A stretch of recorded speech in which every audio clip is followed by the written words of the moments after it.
What's up? So finally have time.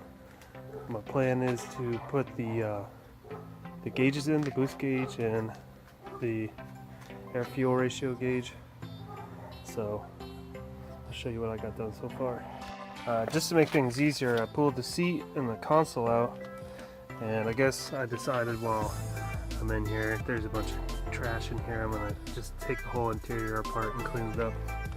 Might as well because I got everything apart. So right now I'm gonna pull this off and try to get up in here where the fuse box is, because I got some I found these special fuses that have like a wire that sticks out of them, so I don't have to actually cut in any wires. And then we're gonna be removing this cover, and I have a dual cluster pod to put on top there, and hopefully we get everything run tonight. I'll be doing this at night, so I'm going to try to have some better light. I work at nighttime, I don't get many days off, and my family's out of town, so this is the best day to do it. Other than that, oh, also took the seat out, and I'm trying out, picked up some of this. My seats were pretty dry, and these are red stitch Recaros. They're only available with that seat, so they're kind of a rare seat, so I want to try to save them. But I'm trying to get this leather to take some of that stuff in there and to rejuvenate it. Looks good so far. I put this on like 15 minutes ago, but put another coat on after a bit and let you know how it goes. Got that fuse panel cover off. Just had to take a couple screws out, disconnect these two. This wire was holding everything up. It goes into the bottom of the fuse box. Now I'm gonna get the manual out, and I'm gonna figure out, which fuse we're gonna tap into. I'm gonna have to find two of them, but this is what I was talking about. Use these so you don't have to tear up your original car harness. Just use one of these. And they have these clip-in ones, but I'll probably cut them off and solder them and shrink wrap them. So I'll figure out which fuses we're gonna use. Probably a 10. I think that's what's required. Yeah, I forgot to mention, I'll pop this off now, and literally this thing, it has just one screw right here that you gotta take out, and then the whole thing just pops up real easy. I got the top of the steering wheel cover off, and I took the gauges out and put it in the new cluster, so when we're all said and done, it should have a look kind of like that.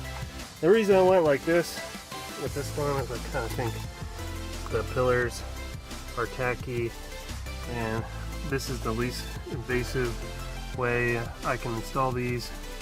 I can retain my original dash and everything, and I can revert this back to stock very easily. So now I'm gonna run the wires, and I still gotta figure out which fuse to pull, but right now I'm just gonna mock everything up and get it in there. Looking at the owner's manual, looks like number 1 ignition coil 10 amp, and then number 2 gauge cluster 7.5 will be perfect.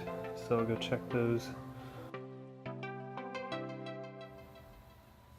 So it's 2 days later now, and a lot of things have changed. As you can see, I have taken basically the whole front end of the car off. You look inside of here, the whole interior is pretty much out. This is all because I just wanted to run the wires in the stock location, or at a stock location. So, and also while I got all this stuff out, I figure I might as well detail the car, at least the interior of it. Really good. So I'll show you what I did in order to run these. It was like the easiest way and the least invasive way that I could find. I'll unlock it real quick.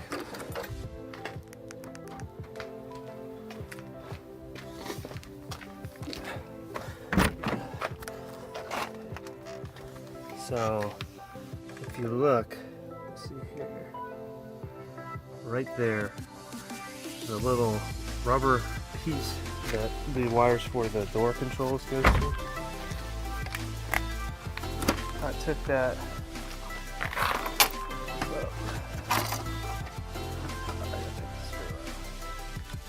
Alright, sorry about that. I had to take the screw out of the vent, but you can see.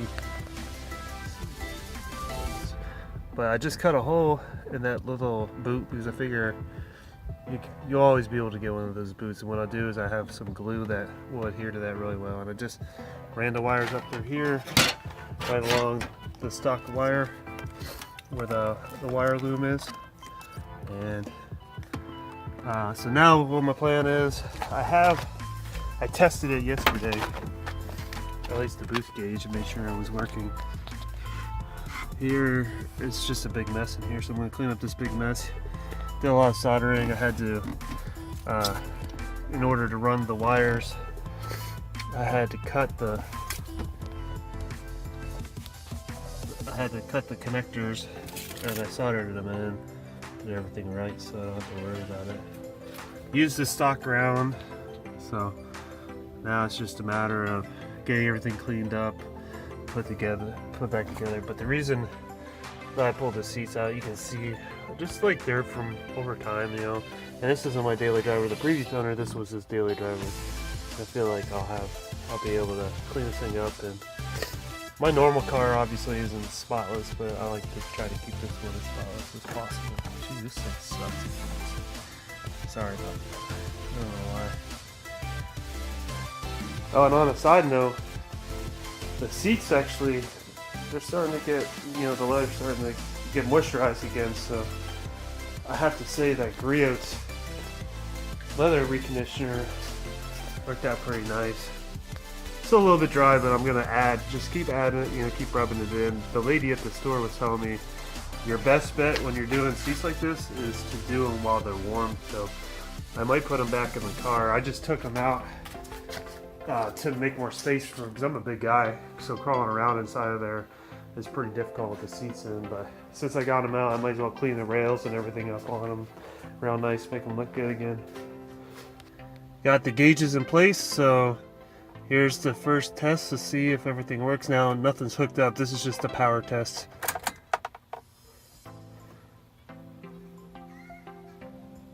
And there we go. It looks like everything's, you know, functioning correctly. At least the power's on, so that's good. All right, so I'm gonna use this line right here.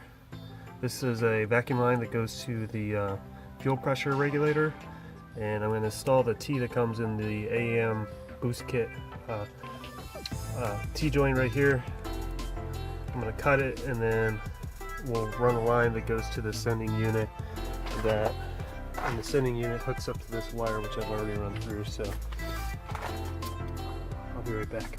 One thing I just noticed, instead of cutting this original line, what I'm going to do is the AEM kit came with like some extra hose, so I'm going to cut it about that long, and then I'm just going to install the T. Jesus, sorry, this phone sucks. There, and then take the little extra piece and stick it on there. That way I don't have to cut into the original equipment, and then if I ever really want to put it back to stock configuration, I'll be able to just unhook all this and plug this back in, and you're back to OEM. So here's the finished product for now. But one thing I would say I would complain about is the AEM boost gauge kit really doesn't come with very much extra cord. And now I understand that it's supposed to be run through the firewall, but even just an extra foot would have been nice.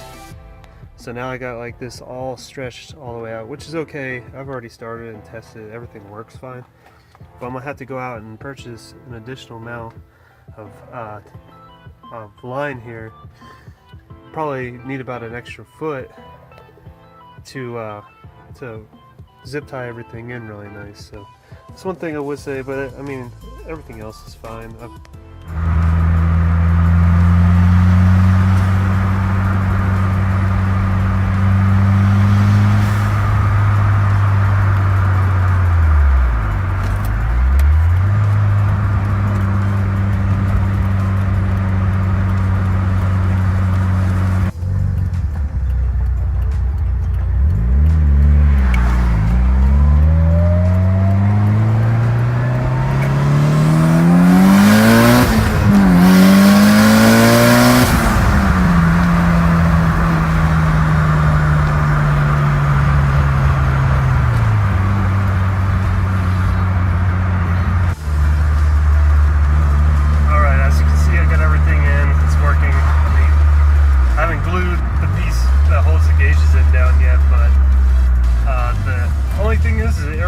ratio gauge doesn't work right, and I think that's because I didn't weld the bung at the right angle for it, but